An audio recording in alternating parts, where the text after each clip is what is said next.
पिछले क्लास में हम लोग एमसीक्यू का सीरीज जो चल रहा था उसमें एक लेक्चर रिकॉर्ड करके डाल चुके थे और सेकेंड लेक्चर आज हम लोग स्टार्ट कर रहे हैं। तो सेकेंड लेक्चर में हम लोग देखेंगे आज कुछ एमसीक्यू, आज हम लोग कंप्लीट कर लेंगे इसको।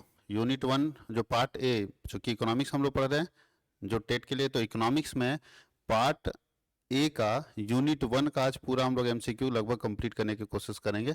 तो चलिए स्टार्ट करते हैं। सबसे पहला क्वेश्चन है, 10 तक हम लोग बता चुके थे, production possibility curve is, production possibility क्या कर्व क्या होता है, पीपीसी कर्व कैसा बनता है और किस तरह का होता है।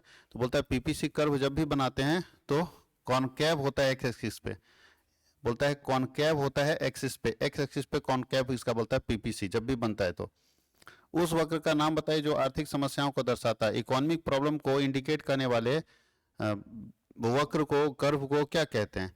Production curve, indifference curve, demand curve और प्रोडक्शन पॉसिबिलिटी कर्व। तो बोलता है जो इकोनॉमिक्स प्रॉब्लम्स को बताता है, इकोनॉमिक प्रॉब्लम को बताने वाले कर्व को हम लोग किस नाम से जानते हैं? तो इकोनॉमिक प्रॉब्लम को बताने वाले कर्व को आप लोग पढ़ाए होंगे। इकोनॉमिक प्रॉब्लम को बताने वाले जो कर्व होते हैं उसको हम लोग पीपीसी के नाम से जानते हैं। किस नाम से जानते हैं? पीपीसी के नाम से जानते हैं, प्रोडक्शन पॉसिबिलिटी कर्व के नाम से जानते हैं। यानी जो इकोनॉमिक प्रॉब्लम को बताने वाला कर्व है वो पीपीसी के नाम से जाना जाता है। पीपीसी एक ऐसा कर्व है जो क्या करता है? इकोनॉमिक प्रॉब्लम को बताता है। साधनों के स्वामित्व के आधार पर अर्थव्यवस्थाएं कितने तरह की होती है? साधन को अगर स्वामित्व कर दिया जाए, ऑनरशिप के बेस पर इकोनॉमी को आप कितने पार्ट में बांटे? तो इसको हम बता चुके हैं, 3 तरह की दुनिया में इकोनॉमी होती है। पहला central planned economy, market economy और मिक्स्ड इकोनॉमी। प्लान्ड इकोनॉमी का ही दूसरा नाम क्या होता है? प्लान्ड इकोनॉमी का ही दूसरा नाम क्या होता है? प्लान्ड इकोनॉमी को हम लोग बोलते हैं, ये जो प्लान्ड इकोनॉमी दिख रहा है ना,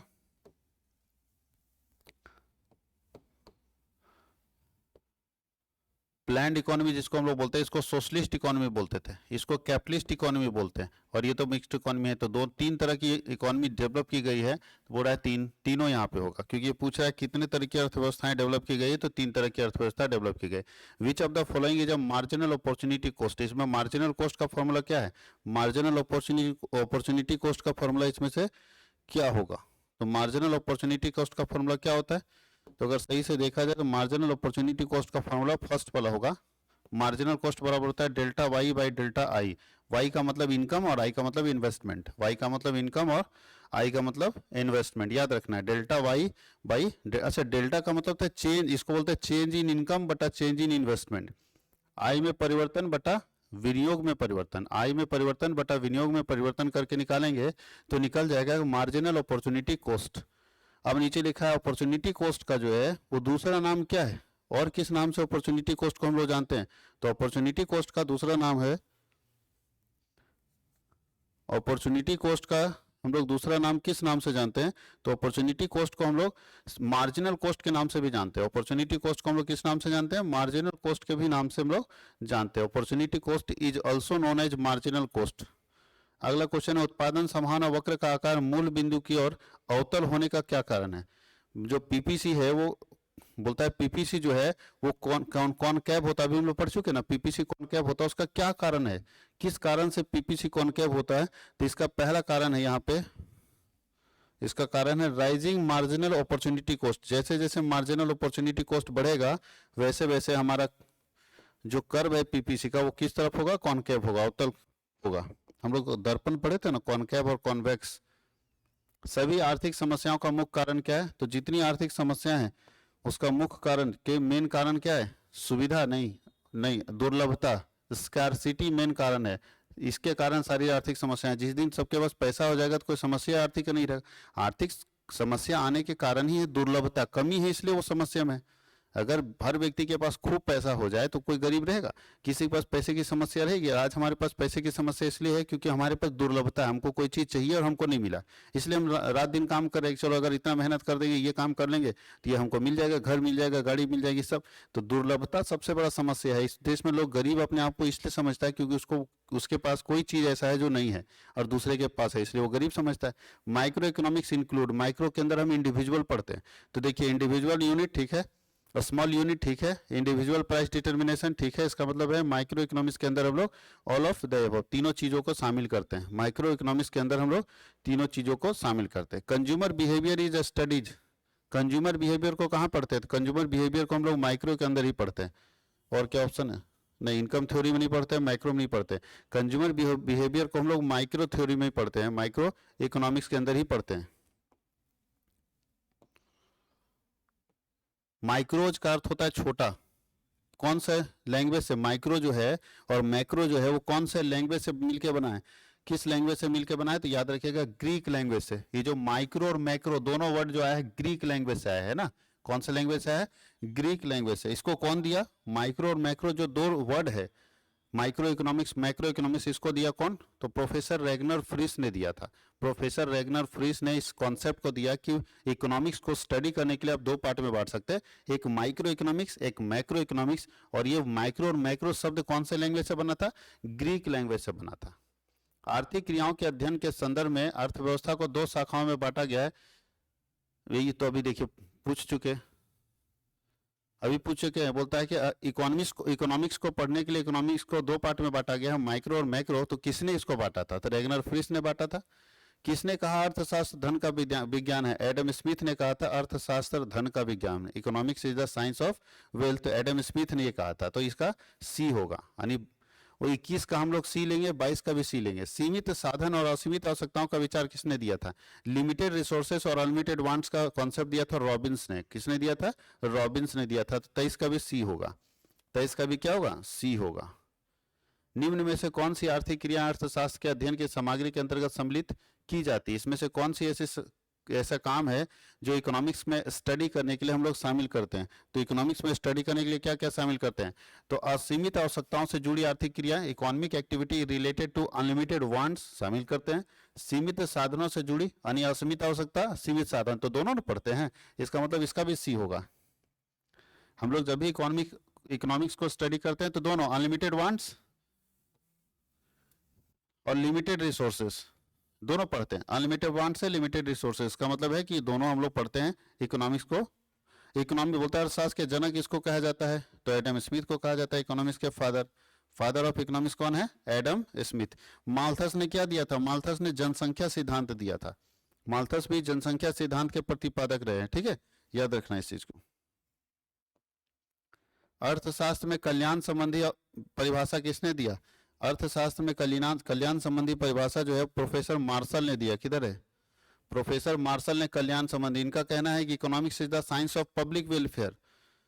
इकोनॉमिक्स जो है ना लोगों समाज कल्याण का सिद्धांत है, इकोनॉमिक्स जो है समाज कल्याण का। सबसे पहले एडम स्मिथ दिए economics is the science of wealth, अर्थशास्त्र धन का विज्ञान है। दूसरा प्रोफेसर मार्शल कहते हैं economics is the public welfare. Economics जो है ना अर्थशास्त्र जो है ना वो जन कल्याण का बात है, तो जन कल्याण का बात किसने दिया था, प्रोफेसर मार्शल ने दिया था ना। सैमुअल्सन डेवलपमेंट कॉन्सेप्ट दिए थे, ये स्कार्सिटी कॉन्सेप्ट दिए थे और ये वेल्थ कॉन्सेप्ट दिए थे। 4 कॉन्सेप्ट होता है इकोनॉमिक्स का डेफिनेशन में। आज तक इस दुनिया में इकोनॉमिक्स को कोई परिभाषित कर ही नहीं पाया, इसलिए इकोनॉमिक्स को 4 कॉन्सेप्ट में बांटा गया, यानी 4 तरह का लोग है इकोनॉमिक्स में। तो पहला एडम स्मिथ जिसको फादर ऑफ इकोनॉमिक्स बोला जाता है, उसने वेल्थ कॉन्सेप्ट दिया था, धन की अवधारणा। दूसरा है प्रोफेसर मार्शल जिसने आपको प्रोफेसर मार्शल जो है वो पब्लिक वेलफेयर कॉन्सेप्ट दिए थे, कल्याण की अवधारणा। रॉबिन्स है, इसने स्कार्सिटी कॉन्सेप्ट दिया था, दुर्लभता की अवधारणा। और सैमुअल्सन है जिसने डेवलपमेंट कॉन्सेप्ट दिया था, विकास की अवधारणा। यही 4 कॉन्सेप्ट डेवलप किया गया। सबसे पहले माइक्रो शब्द का प्रयोग करने वाले व्यक्ति कौन थे, तो बता चुके हैं। सबसे पहले माइक्रो शब्द का प्रयोग करने वाले व्यक्ति कौन थे, प्रोफेसर रेगनर फ्रिस थे। देखिए फिर यहाँ पूछा है किसके अनुसार अर्थशास्त्र मानव कल्याण का विज्ञान है, यहाँ अर्थशास्त्र की कल्याण संबंधी अवधारणा कौन दिया था, मार्शल। तो किसके अनुसार अर्थशास्त्र मानव कल्याण का विज्ञान है, तो ये भी तो मार्शल ही होगा। जो परिभाषा दिया उसी के अनुसार तो ये होगा।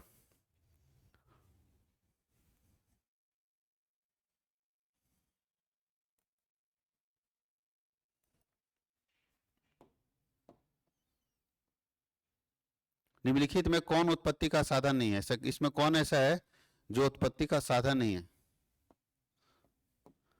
निम्नलिखित में से कौन उत्पत्ति का साधन नहीं है, तो याद रखिएगा उत्पत्ति का साधन मनी नहीं है। इससे हम प्रोडक्शन करवा सकते हैं, इससे प्रोडक्शन हो सकता है, इसमें आउटपुट हो सकता है, लेकिन मनी से कोई भी उत्पत्ति नहीं हो सकती। पूंजी से हो सकती है, उस मनी को आप पूंजी के रूप में लगाओगे तो पैसा आएगा, लेकिन खाली पैसा अपने पास रखे रहोगे तो पैसा नहीं आएगा। और ये तीनों ऐसा है जिस जहाँ से पैसा ला सकते हैं। हम अपने जमीन को किराए पर देकर पैसा ला सकते हैं, खुद लेबर बन के पैसा कमा सकते हैं, और पूंजी है तो कहीं लगा कर पैसा कमा सकते हैं। लेकिन पैसा अगर आपके पास है और आप उसको कहीं नहीं लगा रहे हैं तो पैसा वहां से जनरेट नहीं होगा। तो कौन यहाँ से पैसा जनरेट करने में मदद नहीं करता है? तो मनी पैसा जनरेट करने में मदद नहीं करता। जब इस मनी को हम पूंजी बना लेते हैं यानी कहीं लगा देते हैं तब हम उससे पैसा जनरेट कर पाते हैं। व्यष्टि अर्थशास्त्र में निम्नलिखित में से किसका अध्ययन किया जाता है? माइक्रो पढ़ रहे हैं, माइक्रो मतलब छोटा, तो देखिए इंडिविजुअल ठीक है, इंडिविजुअल फैमिली ठीक है, इंडिविजुअल फर्म ठीक है, तो ऑल ऑफ दीज सबका स्टडी करते हैं।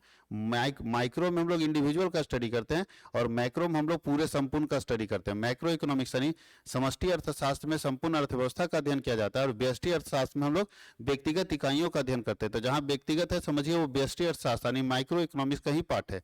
माइक्रो इकोनॉमिक्स के अंदर हम लोग इंडिविजुअल फैमिली, इंडिविजुअल इंडस्ट्री मतलब इंडिविजुअल यूनिट का स्टडी करते हैं, चाहे जो भी इंडिविजुअल में होगा। Which of the following is studies under micro, फिर वही चीज पूछ रहा है कि माइक्रो के अंदर इसमें क्या स्टडी करते हैं? तो भाई इकोनॉमिक एग्रीगेट नहीं करते, समग्र तो नहीं करते, उपरोक्त में से कोई नहीं होगा नहीं, नेशनल इनकम भी नहीं करते हैं। किसका स्टडी करते हैं? इंडिविजुअल। माइक्रो के अंदर हम लोग किसका स्टडी करते हैं? इंडिविजुअल का स्टडी करते हैं। माइक्रो के अंदर हम लोग इंडिविजुअल का स्टडी करते हैं। समष्टि अर्थशास्त्र के अंतर्गत निम्न में से किसका अध्ययन किया जाता है? अब देखिए समष्टि यानी संपूर्ण अर्थव्यवस्था की बात जब हम करते हैं, संपूर्ण में नेशनल इनकम पढ़ते हैं, बिल्कुल। समष्टि फुल एम्प्लॉयमेंट पढ़ते हैं, टोटल प्रोडक्शन पढ़ते हैं, तो ऑल ऑफ दीज समष्टि अर्थशास्त्र के अंदर हम सब कुछ का स्टडी करते हैं, ऑल ऑफ दीज। व्यष्टि अर्थशास्त्र की शाखाएं कौन सी है? क्या क्या व्यष्टि अर्थशास्त्र के अंदर पढ़ेंगे? तो product price determination, factor price determination, public welfare, economic welfare और ऑल ऑफ द एबव। तो अगर हम देखें माइक्रो इकोनॉमिक्स के ब्रांचेस की बात करें तो माइक्रो इकोनॉमिक्स के अंदर हम लोग तीनों का तीनों पढ़ते हैं, इसलिए ऑल ऑफ दीज हो जाएगा। उत्पादन के निम्न में से कौन सा साधन है? अभी तो पूछ चुका, उत्पादन का निम्न में से कौन साधन है?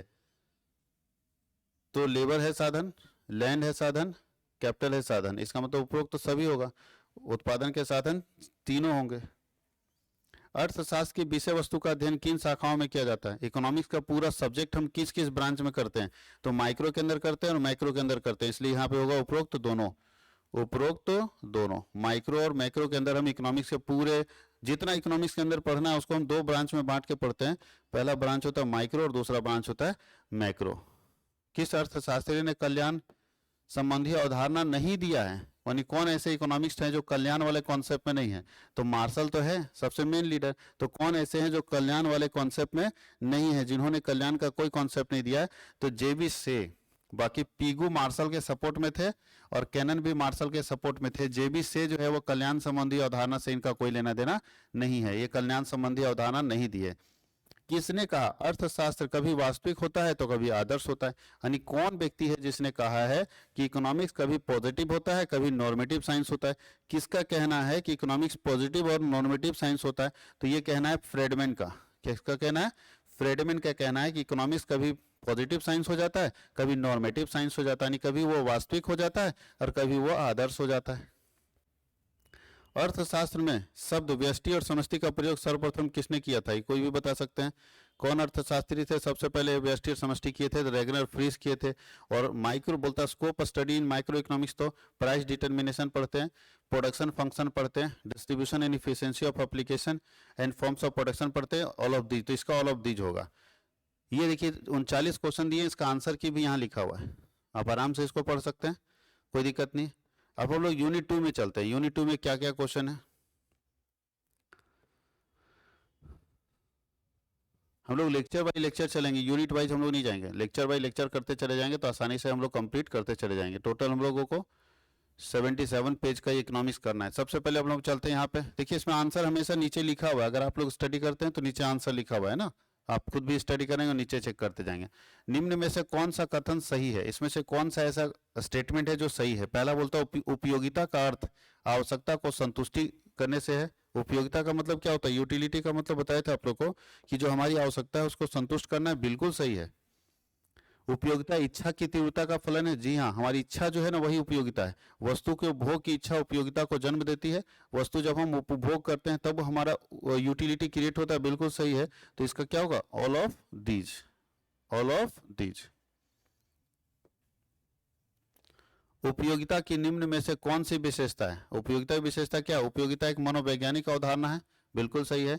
उपयोगिता व्यक्ति पूरक होती है, यानी हर व्यक्ति की उपयोगिता अलग अलग होती है। बिल्कुल, हमारी आवश्यकता अलग है, आपकी आवश्यकता अलग है। उपयोगिता का विचार सापेक्षित होता है। Utility is a related concept, बिल्कुल सही है। तो इसका आ जाएगा ऑल ऑफ दीज, इसका भी आंसर क्या होगा? All of these. वैसे ये सब में किया हुआ है तो आप लोग खुद भी पढ़ सकते हैं इसको।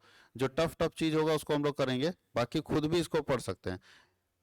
जो अकाउंट्स टाइप का न्यूमेरिकल टाइप का होगा उसका एमसीक्यू हम लोग करेंगे। उपयोगिता का गणनावाचक सिद्धांत निम्न में से किसने प्रस्तुत किया था? उपयोगिता का गणनावाचक सिद्धांत निम्न में से किसने प्रस्तुत किया था? गणनावाचक सिद्धांत मार्शल, पिगू, हिक्स और सैमुअल्सन। तो मार्शल ने उपयोगिता का गणनावाचक सिद्धांत प्रस्तुत किया था। इसको बोलते, देखिए जब हम यूटिलिटी पढ़ते हैं ना, समझिएगा पहले, जब हम लोग यूटिलिटी पढ़ते हैं तो यूटिलिटी दो पार्ट में पढ़े थे। यूटिलिटी का मतलब होता है कि किसी उत्पाद में उपभोक्ता की आवश्यकताओं को संतुष्ट करने की जो क्षमता होती है, किसी उत्पाद में उपभोक्ताओं की आवश्यकताओं को संतुष्ट करने की जो क्षमता होती है उसको यूटिलिटी कहते हैं। और इस दुनिया में जब हमारे पास किसी वस्तु की उपयोगिता है, वो यूटिलिटी है, तभी हम उस वस्तु को खरीदते हैं। जैसे अब मान लीजिए हमने माइक खरीदा ये 30,000 का, तो मुझे इसकी आवश्यकता थी तब ना खरीदे, बाकी आप लोग तो नहीं खरीदे इसको। अब कोई व्यक्ति अगर कुछ खरीदता है, कोई व्यक्ति गाड़ी खरीदता है, कोई व्यक्ति पंचर बनाने वाला मशीन खरीदता है, तो भैया उसको उसकी आवश्यकता इसलिए खरीदा, हम पंचर बनाने वाली मशीन नहीं खरीद रहे क्योंकि हमको उसकी आवश्यकता नहीं है। तो बोलता है कि उपयोगिता अगर रहेगा, जब तक आपका यूटिलिटी नहीं रहेगा आप खरीदेंगे नहीं उसको। यूटिलिटी चाहिए तब डिमांड क्रिएट होगा। डिमांड क्रिएट करने के लिए यूटिलिटी होना चाहिए। जब उपयोग रहेगा, उपभोग रहेगा, तभी तो हम डिमांड क्रिएट करेंगे।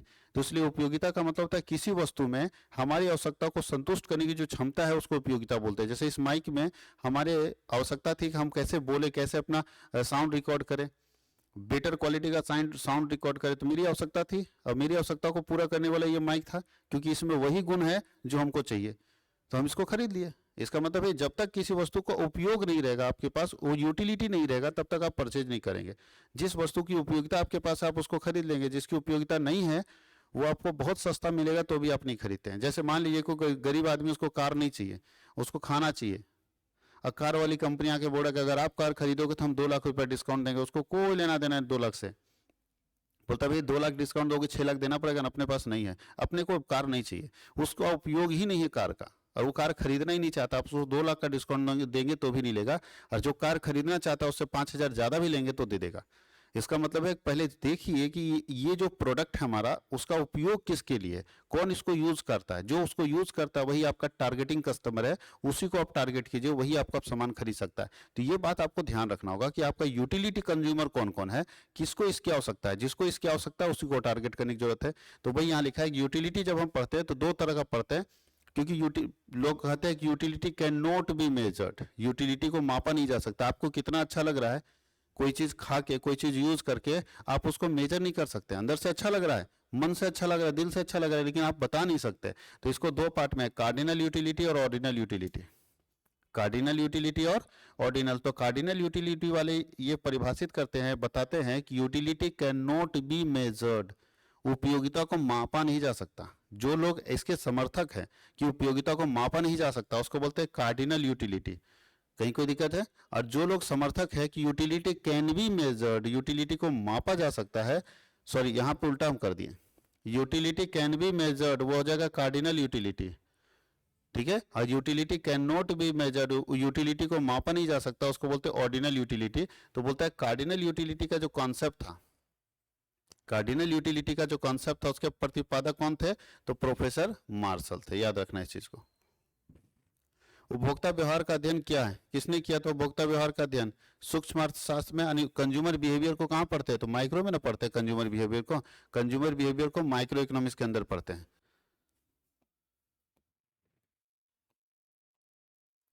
गोसेन का प्रथम नियम क्या था? गोसेन का फर्स्ट नियम क्या था? तो गोसेन को ही हम लोग बोलते हैं, गोसेन फादर है law of diminishing marginal utility का जन्मदाता है गोसेन। गोसेन का फर्स्ट प्रिंसिपल कहता है law of diminishing marginal utility, याद रखिएगा। निम्न में कौन सा कथन सही है? यानी जब तक सीमांत उपयोगिता धनात्मक होती तब तक कुल उपयोगिता बढ़ती है, सही है। जब तक सीमांत उपयोगिता, जब सीमांत उपयोगिता शून्य हो जाती है तो कुल उपयोगिता सबसे अधिकतम होती है, ये भी सही है। जब सीमांत उपयोगिता ऋणात्मक होती है तो कुल उपयोगिता घटने लगती है, ये भी सही है। तो ऑल ऑफ दीज हो जाएगा। सीमांत उपयोगिता कैसे निकालते हैं, मार्जिनल यूटिलिटी कैसे निकालते हैं? तो 2 फॉर्मूला 3 फॉर्मूला मार्जिनल यूटिलिटी का है, change in total utility by change in quantity करके। Change in total utility by change in quantity. तो यहाँ फॉर्मूला लिखा है, देखिए मार्जिनल यूटिलिटी निकालने के लिए change in total utility, change को हम डेल्टा के नाम से जानते हैं। किसको नाम से जानते हैं? डेल्टा। डेल्टा मतलब चेंज। तो change in total utility by change in quantity, एक ये फॉर्मूला है। एक फॉर्मूला और है मार्जिनल यूटिलिटी निकालने के लिए, total utility n minus total utility n minus 1, ये भी फॉर्मूला है। तो ये फॉर्मूला यहाँ नहीं दिया, ये फॉर्मूला दिया, इसलिए इसका मतलब क्या हुआ? ए ऑप्शन इसका सही होगा। ये फॉर्मूला दे देता तो ये भी मेरा सही था मार्जिनल यूटिलिटी निकालने का। कहीं कोई दिक्कत है? जब कुल उपयोगिता अधिकतम होती है, जब टोटल यूटिलिटी ज्यादा होता है तो मार्जिनल यूटिलिटी क्या होता है? ध्यान दीजिएगा, टोटल यूटिलिटी तब ज्यादा होगा जब मार्जिनल यूटिलिटी पॉजिटिव होगा। मार्जिनल यूटिलिटी अगर पॉजिटिव होगा, सॉरी जीरो होगा। पॉजिटिव अगर मार्जिनल यूटिलिटी होगा ना तो टोटल यूटिलिटी बढ़ेगा। अधिकतम पूछ दिया, अधिकतम तब होगा जब मार्जिनल यूटिलिटी क्या होगा? जीरो हो जाएगा। ध्यान दीजिएगा, आप पढ़े होंगे यूटिलिटी एनालिसिस के अंदर कि जब मार्जिनल यूटिलिटी पॉजिटिव जब तक रहेगा, जब तक मार्जिनल पॉजिटिव तब तक टोटल बढ़ेगा। जब मार्जिनल जीरो हो जाएगा तो टोटल का हाईएस्ट पोजीशन होगा। जैसे मार्जिनल नेगेटिव होगा टोटल घटेगा। ये याद रखिएगा, इस तरह का पिक्चर बनता था। तो ये यहाँ वाला पूछ रहा है कि जब बोला क्या कि कुल उपयोगिता अधिकतम कब होती है, यानी टोटल यूटिलिटी हाईएस्ट कब होता है? जब मार्जिनल यूटिलिटी क्या होगा? जीरो हो जाएगा ना, तो टोटल यूटिलिटी हाईएस्ट होता है। जब मार्जिनल यूटिलिटी जीरो हो जाएगा तो टोटल यूटिलिटी क्या होता है? हाईएस्ट होता है। याद रखना है इस बात को। सीमांत उपयोगिता नियम के विचार के मूल प्रतिपादक कौन थे? सीमांत उपयोगिता, सोचिए, सम सीमांत उपयोगिता, इक्वी मार्जिनल यूटिलिटी के प्रतिपादक कौन थे? किन्होंने डेवलप किया था इक्वी मार्जिनल यूटिलिटी का कॉन्सेप्ट? तो इक्वी मार्जिनल यूटिलिटी का कॉन्सेप्ट गोसे ने डेवलप किया था। अभी तो पढ़े थे। बजट रेखा का ढाल होता है, किस तरह का ढाल होता है बजट रेखा का? तो माइनस में रहता है, minus P X by P Y. Budget रेखा बोलता है minus P X by P Y के कॉन्सेप्ट पर बजट रेखा का ढाल होता है। इंडिफरेंस कर्व क्या होता है? इंडिफरेंस कर्व क्या होता है? कॉन्वेक्स टू द ओरिजिन होता है, कॉनकेव टू द ओरिजिन होता है। ध्यान दीजिएगा, पीपीसी और इंडिफरेंस में अंतर है, ध्यान दीजिए दोनों चीजें। जब हम पीपीसी की बात बता रहे थे तो पीपीसी क्या था? पीपीसी कर्व मतलब प्रोडक्शन पॉसिबिलिटी कर्व जो है वो कॉनकेव होता था, और इंडिफरेंस कर्व जो है वो कॉन्वेक्स होता है। ये उत्तल अवतल समझ में आता है ना? उत्तल दर्पण और अवतल दर्पण, उस बात को समझिएगा।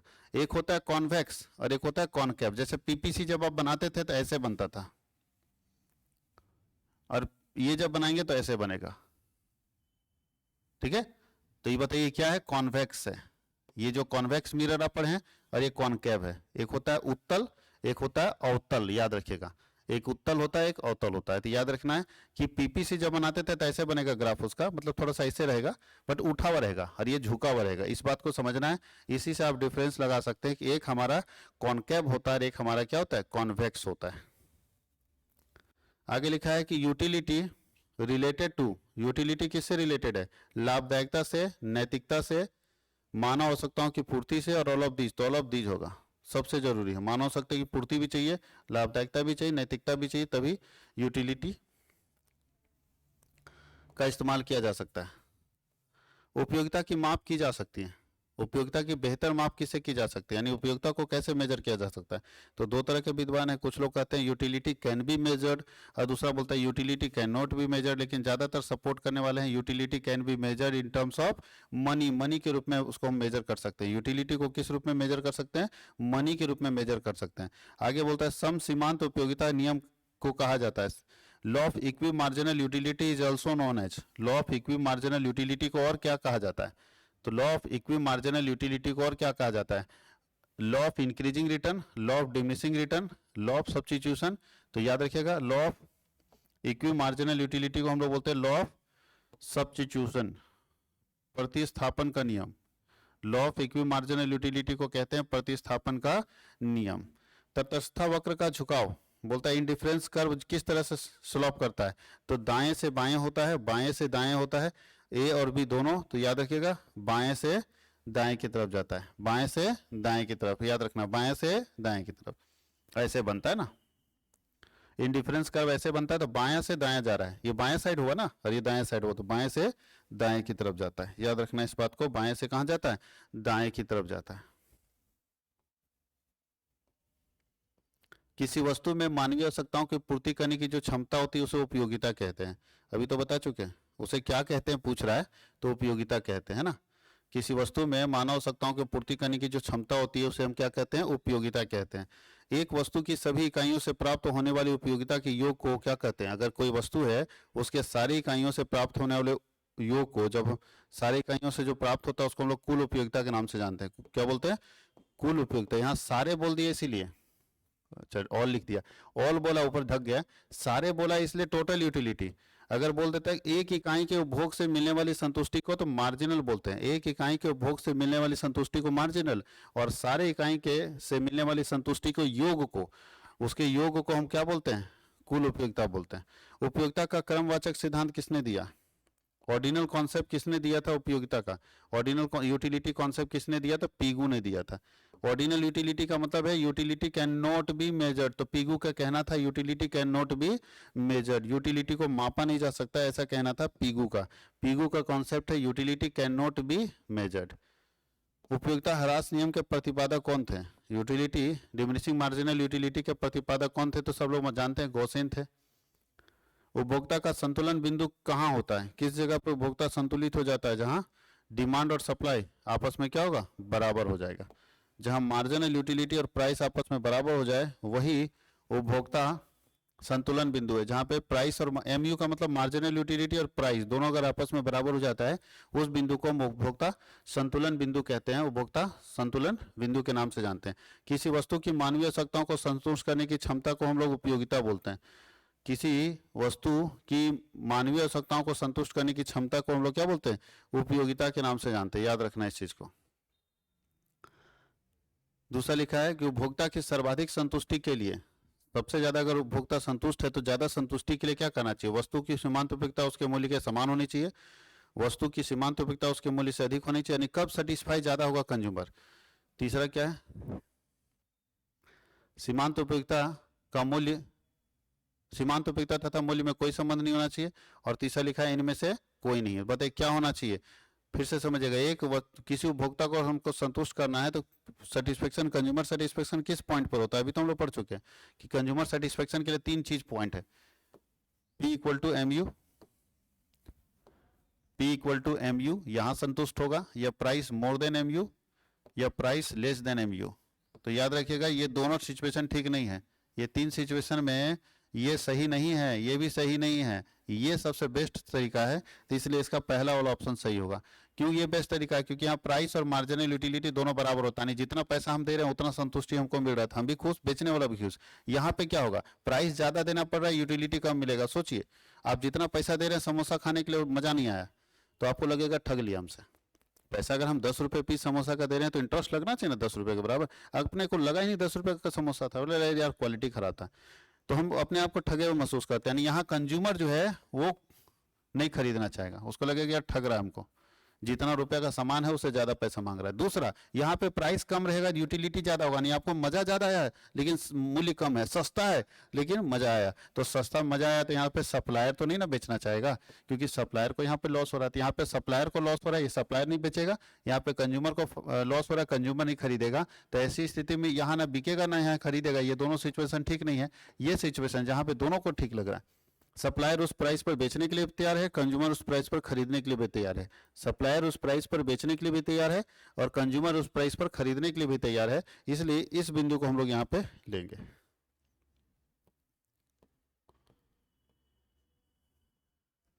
तेईस नंबर, जब सीमांत उपयोगिता ऋणात्मक होती है तो कुल उपयोगिता क्या होता है, जब सीमांत उपयोगिता ऋणात्मक होता है तो कुल उपयोगिता घटता है, घटने लगती है ना। जब सीमांत उपयोगिता ऋणात्मक होता है तो कुल उपयोगिता क्या होता है, घटने लगती है। सम सीमांत उपयोगिता नियम के अनुसार उपभोक्ता के संतुलन की शर्तें क्या है, तो उपभोक्ता के संतुलन की शर्तें होती है ये ए तथा बी दोनों, मतलब है कि मार्जिनल यूटिलिटी ये और ये दोनों इसमें शर्त आएगा, दोनों बराबर एक ही चीज है, एक ही फॉर्मूला है, खाली क्रॉस करने की जरूरत है, इसको इधर क्रॉस कर दिया, इसको इधर क्रॉस कर दिया, तो दोनों फॉर्मूला एक ही है, या ये मानो या ये मानो, इसलिए यहाँ पे शर्तें दोनों लागू हो जाती है। मार्शल के अनुसार किसी वस्तु की उपयोगिता को, मार्शल क्या बोलता है, उपयोगिता को मापा जा सकता है या नहीं मापा जा सकता है, तो बोलता है मुद्रा में मापा जा सकता है, सही है। मुद्रा में नहीं मापा जा सकता, ये तो मार्शल ने नहीं कहा, ये पीगू का है। संख्यात्मक रूप में मापा जा सकता है, सही है, इसका मतलब ए सही है और सी सही है, तो ए और सी दोनों मार्शल के अनुसार ए और सी दोनों। पीगू कहता है, पीगू का कहना है, प्रोफेसर पीगू का, कि मुद्रा के रूप में यूटिलिटी को मापा नहीं जा सकता। बजट सेट के लिए आवश्यक क्या है? कलेक्शन ऑफ बंडल्स, विद्यमान मार्केट बाजार कीमत, उपभोक्ता की कुला या सभी? तो सभी। बोलता है in diminishing rate substitution, diminishing rate substitution क्या होता है? वस्तु एक की अधिक मात्रा, वस्तु दो की अधिक मात्रा, वस्तु और एक दोनों की अधिक मात्रा, और ए और बी दोनों। तो ए और बी दोनों। वस्तु ए की अधिक मात्रा, वस्तु बी की कम मात्रा। एक budget law of diminishing substitution का मतलब होता है कि एक वस्तु का बढ़ेगा तो दूसरा वस्तु का घटेगा। तो ये सही है फर्स्ट, ये डी ऑप्शन। ए का ज्यादा होना चाहिए, दूसरे का क्या होना चाहिए? यानी एक वस्तु का बढ़ेगी और एक वस्तु का घटेगी, तब ना डिमिनिशिंग आएगा। अर्थशास्त्र में सीमांत उपयोगिता का आशय क्या है? यूटिलिटी का मतलब क्या होता है? यूटिलिटी मतलब होता है किसी वस्तु के अंदर उपभोक्ताओं के आवश्यकताओं को संतुष्ट करने की क्षमता। तटस्थ वक्र का झुकाव दिखता है। बोलता है कि इंडिफरेंस कर्व का स्लोप किस तरह का दिखता है? तो इंडिफरेंस कर्व का स्लोप गिरता हुआ दिखता है, डिमिनिशिंग करता हुआ दिखता है। वस्तु की हर अगली इकाई के प्रयोग से सीमांत उपयोगिता क्या होता है? मतलब पिछला यूज किया, जैसे एक सामान यूज किए वहां से यूटिलिटी मिला, मार्जिनल यूटिलिटी, फिर दूसरा सामान यूज किया वहां से जो मार्जिनल यूटिलिटी मिला, तो पहले से जब दूसरा सामान यूज कर रहे हैं तो मार्जिनल यूटिलिटी हमेशा क्या होता है? घटता है। याद रखिएगा कि यदि अन्य बातें समान रहे तो लगातार किसी वस्तु का उपयोग करते जाते हो तो उससे मिलने वाली संतुष्टि धीरे धीरे घटने लगती है। तो यहाँ घटना किधर लिखा हुआ है? ए में। तो ए इसका आंसर सही होगा। कोई दिक्कत है? इसका आंसर ए सही होगा। आज हम लोग यहीं तक पढ़ेंगे 30 नंबर क्वेश्चन तक। इसके आगे फिर हम लोग अगले क्लास में देखेंगे। Thank you.